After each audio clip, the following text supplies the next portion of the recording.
எல்லாருக்கும் வணக்கம். இன்றைக்கி நம்ம பண்ண போகிறது கோலா உருண்டை, அதுவும் சிக்கனில். எப்படி பண்ணுறதுன்னு பார்க்கலாமா?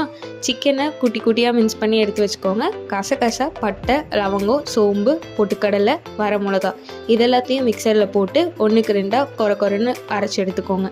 அதில் தேங்காவை குட்டி குட்டியாக கட் பண்ணி வச்சுருக்கதை ஆட் பண்ணிவிட்டு சிக்கனையும் ஆட் பண்ணி அதை திரும்ப ஒரு ஓட்டி எடுத்துக்கோங்க. அதில் குட்டி குட்டியாக கட் பண்ணி வச்சுருக்க வெங்காயத்தையும் போட்டு ஓட்டி எடுத்துட்டு அதில் கருவேப்பிலை கொஞ்சம் கட் பண்ணி போட்டு குட்டி குட்டி பால்ஸாக எடுத்து வச்சுக்கோங்க.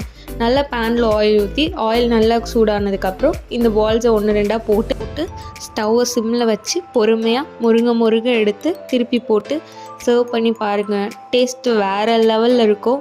மட்டனுக்கு டூப்பு தானே அப்படின்னு சொல்லி இவனை குறைச்சி மட்டும் எடை போட்டுறாதீங்க. டேஸ்ட்டில் அவனையே தூக்கி சாப்பிட்டுட்டான்.